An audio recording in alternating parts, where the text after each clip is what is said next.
বাঙালির 12 মাসে 13 পার্বণ। ভোজন রসিক বাঙালির শীতের মেনুতে কিছু থাকুক বা নাই থাকুক, পিঠে পুলি পাটিসাপটা থাকবেই। পৌষ সংক্রান্তি উপলক্ষে বাঙালির ঘরে পিঠে তৈরি হয় না এমন বাড়ি খুব কমই দেখা যায়।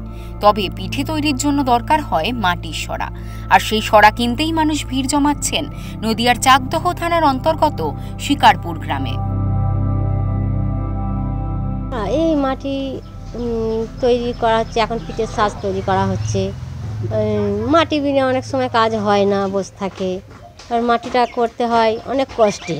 মাটিটা ভিজাতে দিতে হয়, হাতে করে চটকাতে হয়, আবার পায়ে করে চটকাতে হয়।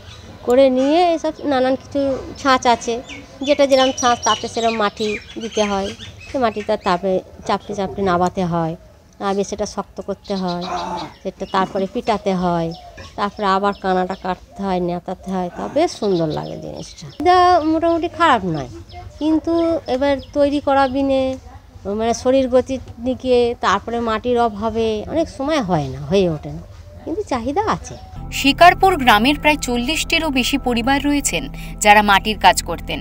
তবে মৃৎশিল্পীদের কথায় এবারে মাটির অভাবে ধুঁকছেন মৃৎশিল্পীরা, যার জেরে বর্তমানে মাত্র 10টি পরিবার মাটির কাজ করছেন। এখন তা 10 ঘর মতন হবে কাজ করছে। কেন কমে যাওয়ার কারণ? মাটি পাচ্ছে না, কাজ করবে কি করে? মাটি বিনে কাজ ছেড়ে দিয়েছে সব লোকে। তারা এখন কি কাজ করছে? অন্যই মাঠে জোন টোন করে, সব ভ্যান ট্যান চালায়। এই গ্রামে কত ঘর এরকম পাল রয়েছেন আপনারা বললেন? 40 ঘর মতন পাল আছে। আমরা তো কোনো সাহায্যই পাই না, কিছুই পাই না মাটির কাজের জন্য।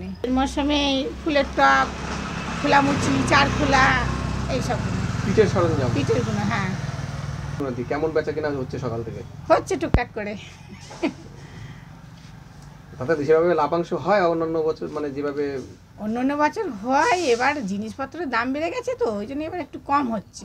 দৈনন্দিন সময়ে যেই 10টি পরিবার মৃৎশিল্পের সঙ্গে যুক্ত, তারাও উপযুক্ত মাটির অভাবে সমস্যার মুখে পড়ছেন। তাই সংকট ঠেকাতে শিল্পীরা পৌষ সংক্রান্তি উপলক্ষে মাটির সরা বিক্রি করতে বাড়ির সামনে পসরা সাজিয়ে বসে আছেন, শুধুমাত্র ক্রেতার অপেক্ষায়। নদিয়া থেকে সুরজিৎ দাসের রিপোর্ট, ওঙ্কার বাংলা।